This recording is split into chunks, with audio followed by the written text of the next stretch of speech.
ang Santon Vitamin C dahil hindi ko ramdam ang pagpuyat ko sa gabi. Santon Vitamin C, ang alkaline na vitamin C. Mabibili sa pinakamalapit na butika sa inyong lugar.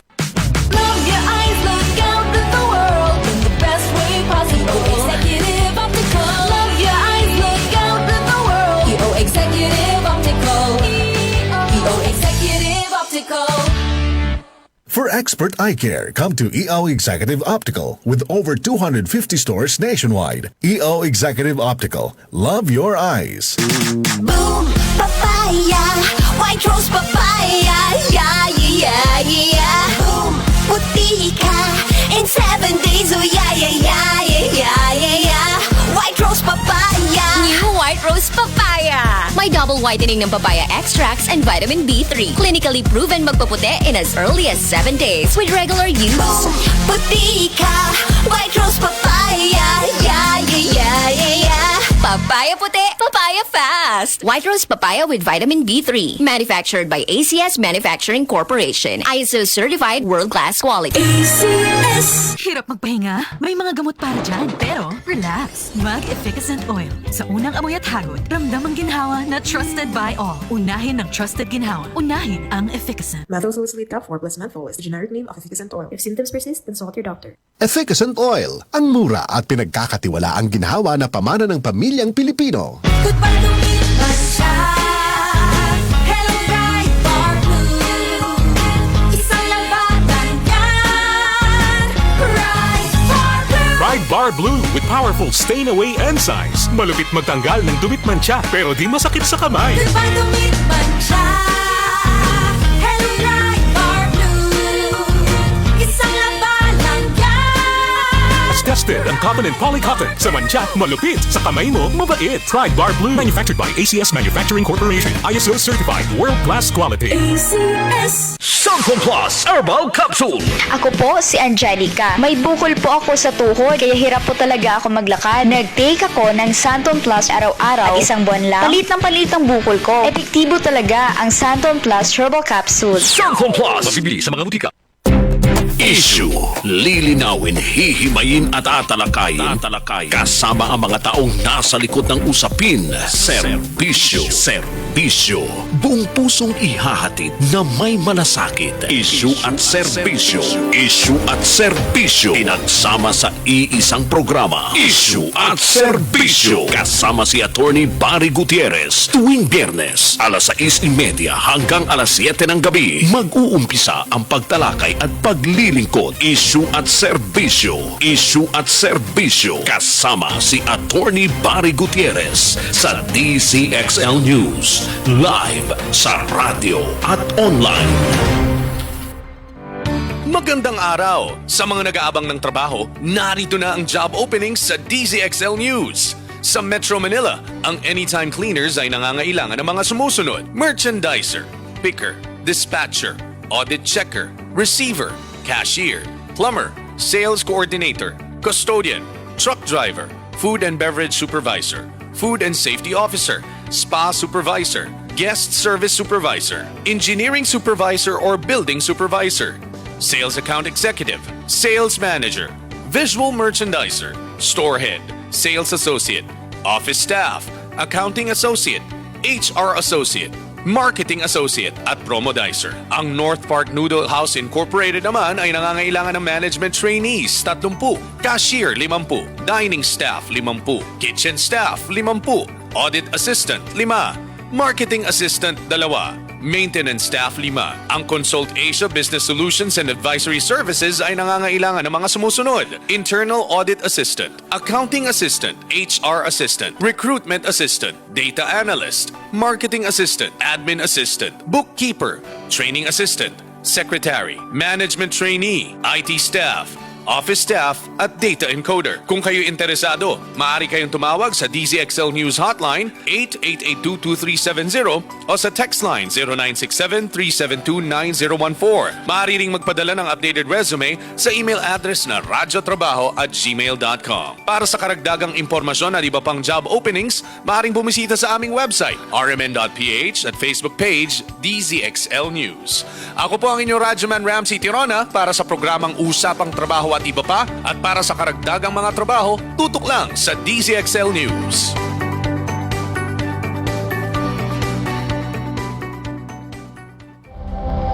Ito ang DCXL News. 558 kHz. 6 na dekadang maaasahan sa balita at serbisyo publiko.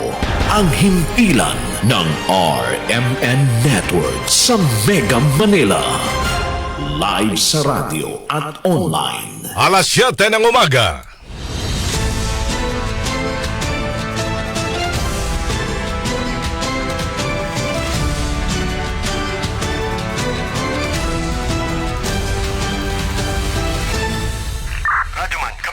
Live pong napapakinggan Radyoman, sa live, Luzon, dito. Visayas, Mindanao. Narito na ang mahahalagang kaganapan sa loob at labas ng bansa. Unang-una mong narinig Sabayan na po tayong napapakinggan sa 65 RMN stations nationwide. Nandito tayo ngayon sa Ilagang Signal TV Channel 309 Aris Gapon kita diri. at sa WRMN New York, USA.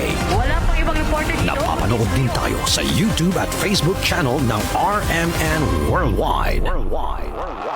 Mula po sa RMN Broadcast Studios, Atlanta Center, Manila. Narito ang inyong kasamang tagapagbalita. RMN Network News. Mayong buntag, Luzon, Visayas ug Mindanao. Ako po si Radyoman Aljo Bendio. Lunes ngayon, ikalima sa buwan ng Pebrero taong 2024. At Radyoman Zander Kayabyab. At narito ng ulo ng mga mainit na balita. Bilang na mga nasawi sa Davao Region dahil sa masamang panahon umakyat pa sa 17 ayon yan sa NDRRMC. Bulkang Mayon nagkaroon ng mahinang pagsabog kahapon. Ashfall na itala sa mga kalapit na lugar. Problema sa harabas sa mga pananim ng sibuyas sa Nueva Ecija kontrolado na ayon sa Agriculture Department. Ilang araw bago ang Valentine's Day, presyo ng ilang bulaklak sa Dagupan City dumoble na. Ikalimang sunod na taas presyo sa produktong petrolyo ipatutupad bukas ng mga kumpanya ng langis. Singil sa kuryente ng Meralco muling tataas ngayong buwan. Mahigit 230,000 kasambahay sa Calabarzon makikinabang sa 1,000 pisong aumento sa sahod na ipatutupad sa February 19. TESDA mag-aalok ng programa para sa mga content creators. At sa ating balitang sports, San Miguel Beermen muling inilampaso ang Magnolia Hotshot sa Game 2 ng PBA Commissioner's Cup Finals. RMN Network News. Detalye ng ating mga balita. Umakyat na sa 17 ang bilang na mga napaulat na nasawi sa Davao Region dahil sa malawakang pagbaha at landslides bunsod ng masamang panahong dala ng trough o itong buntot ng low pressure area. Ayon sa Davao de Oro Public Information Office, ang nasabing bilang ay 10 ang nasawi mula sa Davao de Oro habang 7 sa Davao del Norte. Sabi naman ng National Disaster Risk Reduction and Management Council o NDRRMC na bine-verify pa nila ang nasabing report gayon din ng 3 napaulat na nawawala at 11 nasugatan. Sa ngayon, nasa mahigit 700,000 individual o katumbas ng mahigit 200,000 pamilya ang apektado ng masamang panahon. Samantala, pumapalo naman sa mahigit 2.6 milyong pisong pinsala sa mga infrastruktura sa Davao at Caraga Region habang nasa 70 kabayan din ang napinsala. Umabot naman sa halos 11 milyong pisong alaga ng tulong ang naipamahagi na ng mga kaukulang ahensya ng pamahalaan sa mga apektadong residente. Philippine Navy naghatid ng tulong sa mga apektado ng pagbaha sa Davao Oriental. Kasama natin mula Camp Aguinaldo, Radyoman Angel Ronquillo. Nagdala ng tulong ang Naval Forces Eastern Mindanao sa pamamagitan ng BRP Tagbanwa sa mga kababayan nating naapektuhan ng pagbaha sa Davao Oriental. Kabuang 19,117 na family food packs mula sa DSWD Region 11 ang naihati nitong linggo sa mga nasalanta ng pagbaha. Ito'y matapos na maantala ang relief operation dahil sa pagkasira ng mga daan at tulay, bunsod ng landslide sa tuloy-tuloy na pag-ulan sa mga munisipyo ng Caraga, Lupon at Mati City. Dahil dito ginamit ng Philippine Navy ang kanilang mga barko para makapaghatid ng relief supply sa mga komunidad na na-isolate dahil sa baha. Kasunod dyan, nangako naman ng Naval Forces Eastern Mindanao ng kooperasyon sa mga ahensya ng pamahalaan at pribadong sektor sa paghahatid ng tulong sa panahon ng sakuna o emergency. Kasama mo sa DZXL Armen Manila, Radyoman Angel Ranquillo, Tatak Arimen. Maraming salamat Radyoman Angel Ronquillo. Samantala, nagkaroon ng maikling pagsabog ang bulkang Mayon kahapon ayon sa PHIVOLCS, Philippine Institute of Volcanology and Seismology. Nagyari ang phreatic eruption bandang alas 4:37 ng hapon na tumagal ang halos 4 na minuto. Umabot sa mahigit 1 kilometro at taas ng usok at abo na ibinuga ng Mayon. Dahil dyan nakapagtala rin ng ashfall sa mga kalapit na lugar. Nagdulot din ang pagsabog ng pagdaos-dos ng mga bato mula sa crater pyroclastic density currents. Ang phreatic eruption ay bunsod ng pag-init ng tubig sa ilalim ng lupa dahil sa volcanic activity. Samantala, nagpaalala naman ang mga otoridad sa mga residente malapit sa bulkan na magsuot ng face mask kapag lalabas ng bahay para maiwasan ang respiratory illnesses. Kasalukuyang nananatiling nasa alert level 2 ang bulkan pero posibleng iakyat ito sa alert level 3 kung saan kinakailangan ilikas na ang mga residente.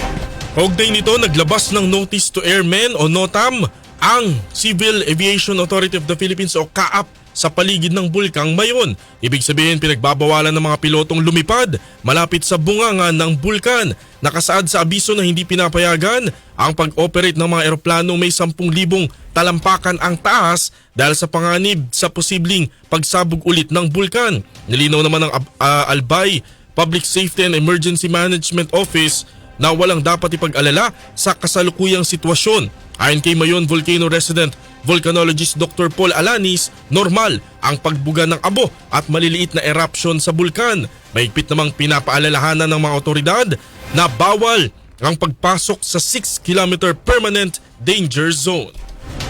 Alas 7:06 ng umaga, update tayo sa sitwasyon ng bulkang Mayon sa Albay. Report mula kay Radyoman Leo Barceliano, RMN Legazpi. Leo.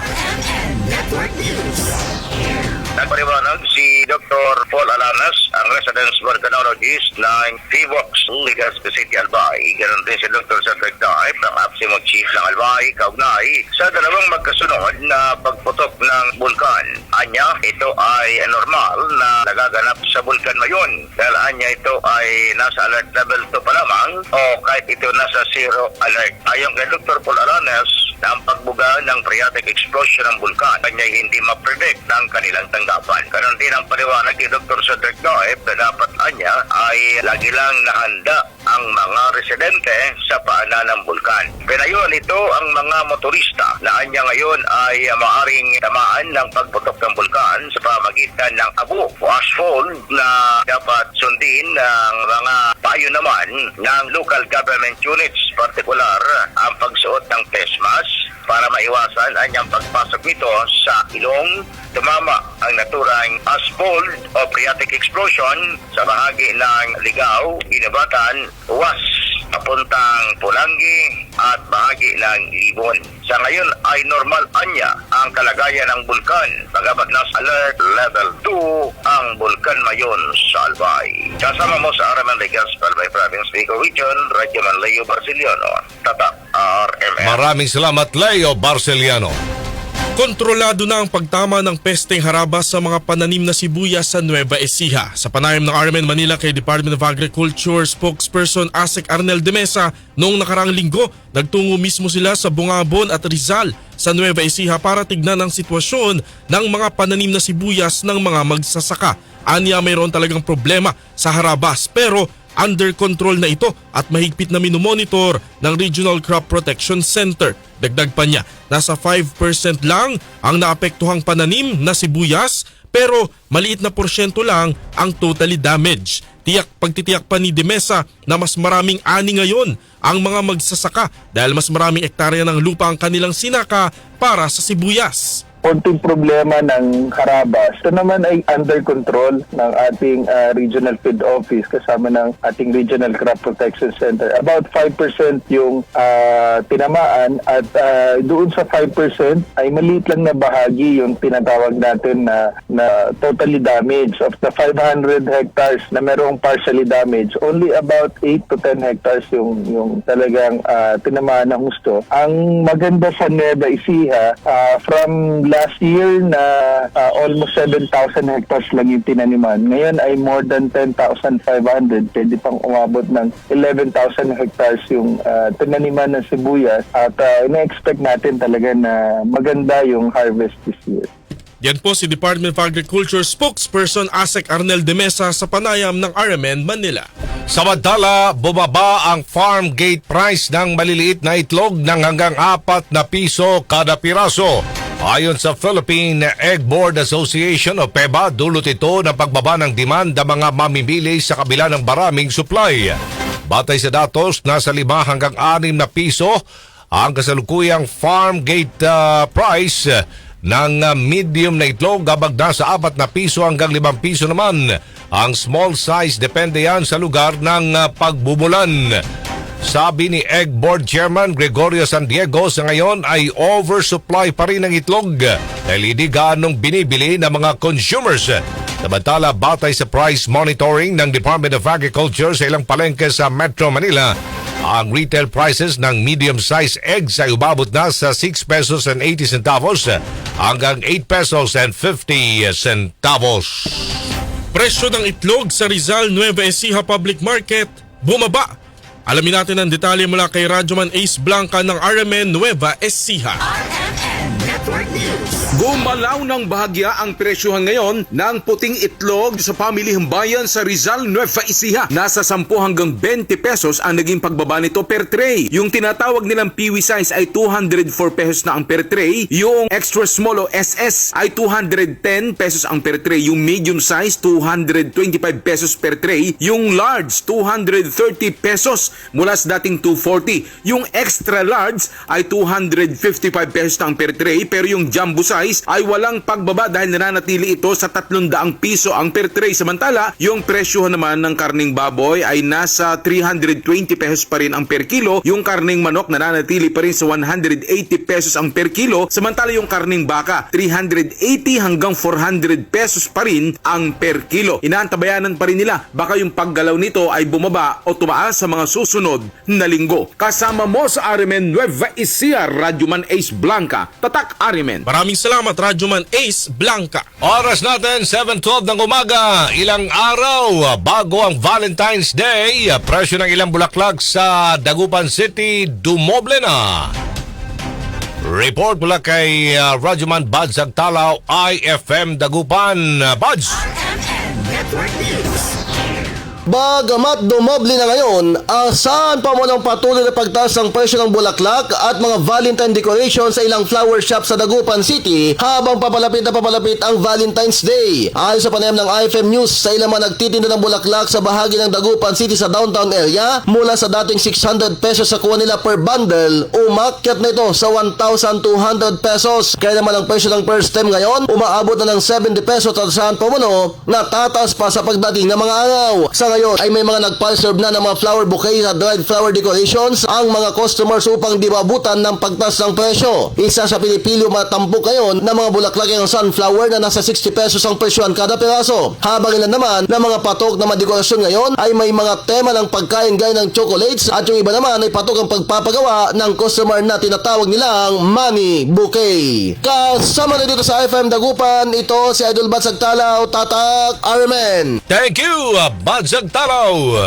Bad news naman para sa mga motorista dahil masusundan pa bukas ang taas presyo sa mga produktong petrolyo sa ikalimang sunod na linggo na. Nasa piso at 30 sentimos hanggang piso at 50 sentimos ang itataas sa presyo ng kada litro ng diesel. 60 hanggang 80 sentimos naman ang madaragdag sa presyo ng kada litro ng gasolina. May taas presyo din sa kerosene, 70 sentimos hanggang piso kada litro. Sa pinakahuling datos ng Department of Energy, tumaas ng mahigit 4 na piso ang presyo ng gasolina, halos 3 piso sa diesel at 5 sentimos naman sa kerosene mula nang pumasok ang 2024.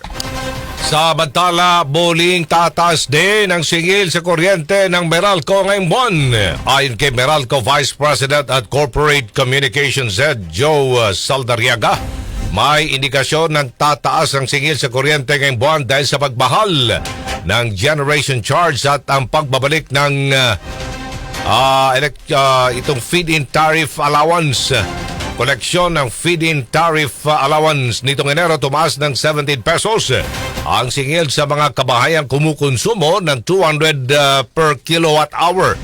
Nasa 50 sentimos naman ang itinaas sa kada kilowatt hour ng kuryente sa wholesale electricity spot market habang nagtaas din ng 13 sentimo ang mga independent power producers dahil sa mahal na presyo ng langis. Masa naman ng Meralco na hindi magiging masyadong mahal ang madadagdag sa singil sa kuryente lalo na't malamig naman ang panahon. Good news naman para sa mga kasambahay sa Calabarzon Region 4A dahil ipatutupad na ngayong buwan ang aumento sa kanilang mga sahod. Batay sa wage order ng Regional Tripartite Wages and Productivity Board, magkakaroon ng 1,000 pisong dagdag sa buwan ng sahod ng mga kasambahay. Ibig sabihin, mula sa dating 5,000 piso, magiging 6,000 piso na ang buwan ng sahod ng mga nasa lungsod at first-class municipalities. 5,000 piso naman sa iba pang mga bayan o munisipalidad. Nasa mahigit 200 at 30,000 mga kasambahay sa Calabarzon ang makikinabang sa wage hike. Magiging epektibo ang dagdag sahod sa Pebrero 19. Huli pang nagkaroon ng pagtataas ng sahod sa mga kasambahay sa Calabarzon noong July 2022. Samantala, inayag ng TESDA, Technical Education and Skills Development Authority, na magkakaroon na rin sila ng programa para sa mga content creators. Ayon sa TESDA, bumuo na sila ng competency standards kasama ng mga miyembro ng kapisanan ng Social Media Broadcaster ng Pilipinas, Inc. para sa pagbuo ng mga content. Ayon pa ni TESDA Secretary Suharto Mangudadato, maraming Pinoy ang talentado at maparaan kaya't makatutulong ito lalo na sa lipunan. Kaya naman tuturuan din sila ng mga skill na kailangan para makalikha ng mga content sa social media. Kabilang dyan ang pagbuo ng mga ideya na ipopost sa social media. Mga propaganda at paninira walang puwang sa bagong Pilipinas ayon kay Pangulong Marcos. Kasama natin mula sa Malacanang, Radyoman Chanel Salazar. RMN Network News. Isang linggo matapos ilunsad ang bagong Pilipinas governance branding, iginiit ni Pangulong Ferdinand Marcos Jr. na walang puwang sa Administrasyong Marcos ang mga naghahatakan pababa at paninira laban sa pamahalaan. Ito'y sa gitna ng patuloy na hidwaan sa pagitan ng mga Marcos at ng mga Duterte. Sa latest vlog ni Pangulong Marcos, sinabi nitong dapat tigilan na ang mga propaganda at hatakan pababa at sa halip ay unahin ang kapakanan ng bansa at mamamayan. Wala namang pinangalanan ng Pangulo sa naturang video pero iginiit nitong sa ilalim ng bagong Pilipinas ay hindi na pwede ang mga tamad at maton. Ang tagumpay ng panawagan na ito ay nakasalalay sa ating pagkakaisa. Sa isang bagong Pilipinas, walang puwang ang mga paninira at paghahatakang pababa. Unahin natin ang ating bayan. Magbago na tayo dahil walang bagong Pilipinas kung walang bagong Pilipino. Si Pangulong Ferdinand Marcos Jr. Sinabi pa ng Pangulo na ang bagong Pilipinas ay imbitasyon sa bawat Pilipino na maging kabahagi ng pagbabago at pagpapahusay sa bansa. Kasama mo sa DZXL Arimen Manila, Radyoman Chanel Salazar, Tatak Arimen. Thank you, Chanel Salazar. Pagdinig ng Senado kaugnay sa resolution of both houses number 6 na layong amyendahan ang economic provisions ng saligang batas aarangkada na ngayong araw. Report mula kay Radyoman Conde Bata. Conde. Tiniyak ni Senator Sonny Angara na hindi mamadaliin ng Senado ang gagawing pagdinig sa charter change. Ngayong umaga ay sisimulan na ng Subcommittee on Constitutional Amendments and Revision of Codes ang pagdinig sa CHACHA o ang resolution of both houses number 6. Ayon kay Angara na subcommittee chairman, hindi nila iraratsyada ang pagdinig sa Chacha at pag-aaralan nila ito mabuti dahil itinuturing ito na pinakamabigat sa lahat ng batas. Sinabi ng senador na limitado lamang sa 3 economic provisions ang amyendahan at hindi kasama ang usaping politikal na batid naman ang lahat na may bahid ng kontrobersiya. Sa unang araw niya ng pagdinig sa Chacha ay general overview muna ng konstitusyon ang didinggin kung saan imbitado ang mga kilalang personalidad sa batas at ekonomiya na siyang magbibigay ng kanilang panig tungkol sa saligang batas at kung panahon na ba para amyendahan ito. Sa ngayon anya ay regular na panukala lang ang magiging trato sa RBH 6 kung saan 3/4 na hiwalay na boto ng Senado at Kamara ang dapat na makukuha. Kasama mo sa DZXL RMN Manila, Radyoman Conde Batak, Tatak, RMN. Maraming salamat, Conde Batak. Umaasa ang Kamara na maipapasa ng Kongreso ang resolution of both houses number 6 na layong amyendahan ang economic provisions ng saligang batas sa mabilis na panahon. Kasunod ito ng pag-awat muna sa bangayan ng mataas at mababang kapulungan pagdating sa kontrobersyal na People's Initiative.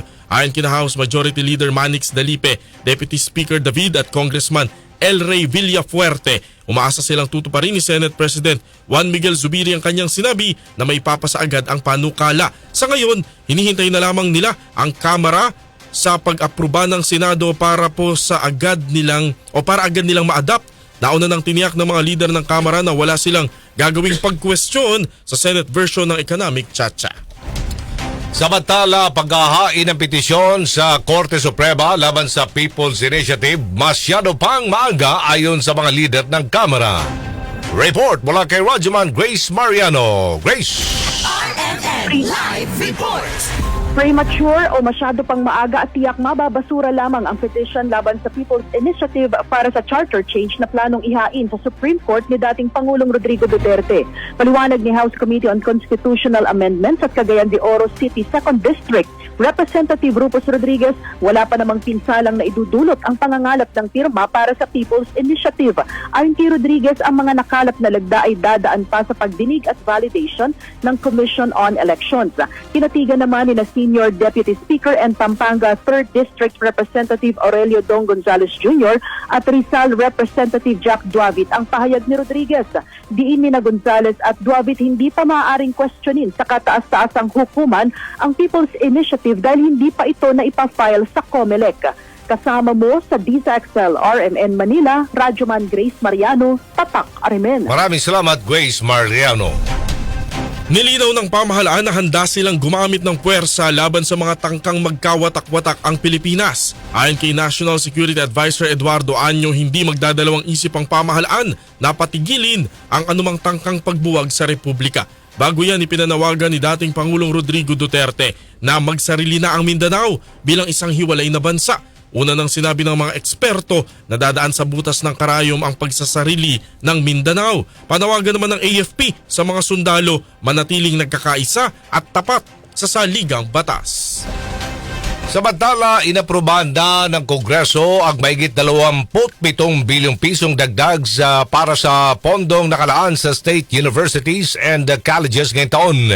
Sa ilalim ito ng mga unprogrammed funds ng pamahalaan, nasa mahigit 128 bilyong piso ang kabuuang pondong nakalaan para sa Philippine Association of State Universities and Colleges na mas mataas ng mahigit 26 bilyong piso mula sa orihinal na panukalang budget.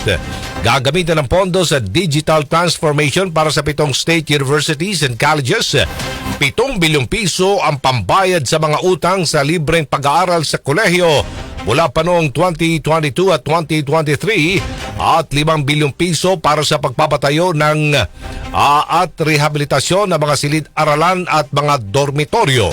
Nasa mahigit 1.85 milyong pisong estudyante naka-enroll sa mga state universities and colleges sa buong bansa.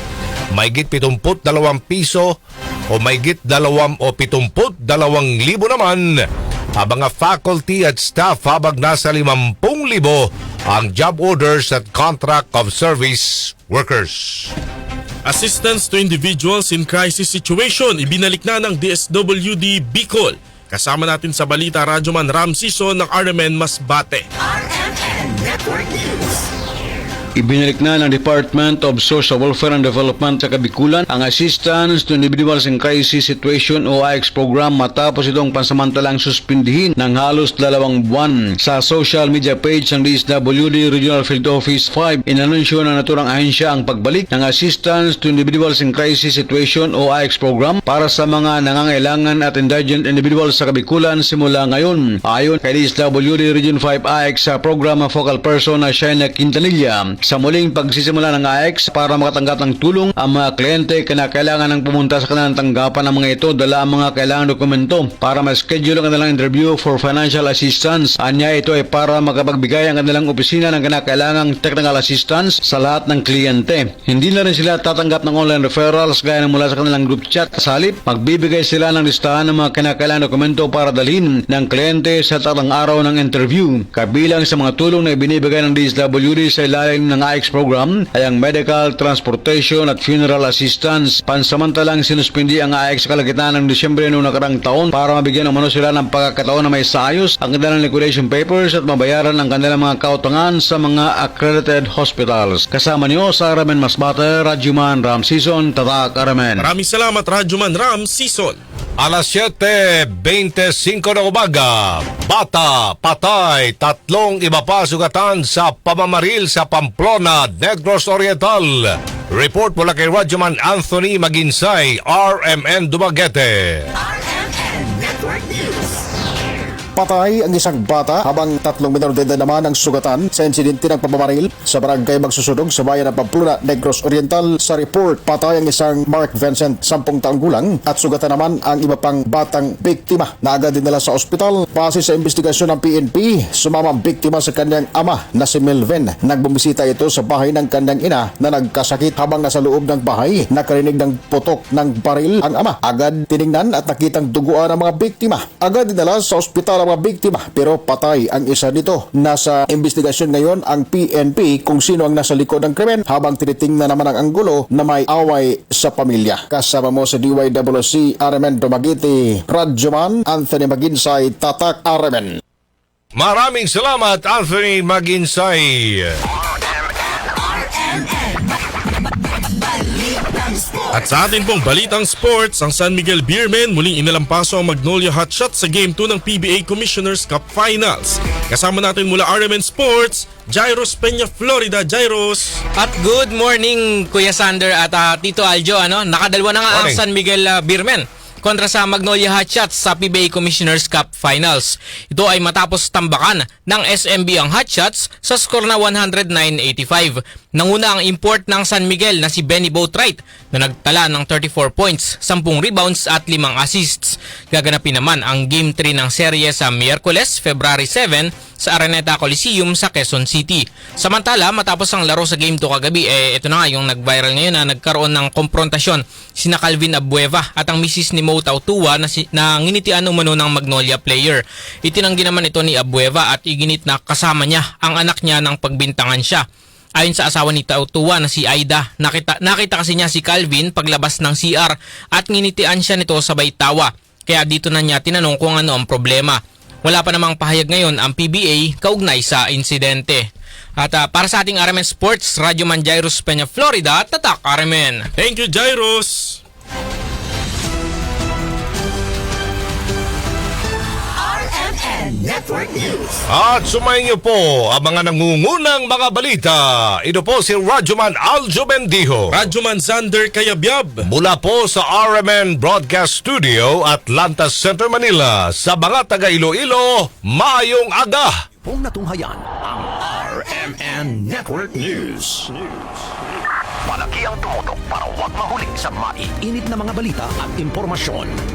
Reaching millions nationwide and worldwide for more than 70 years. Tatak RMN. Oras sa buong kapuluan, alas 7:28 ng umaga.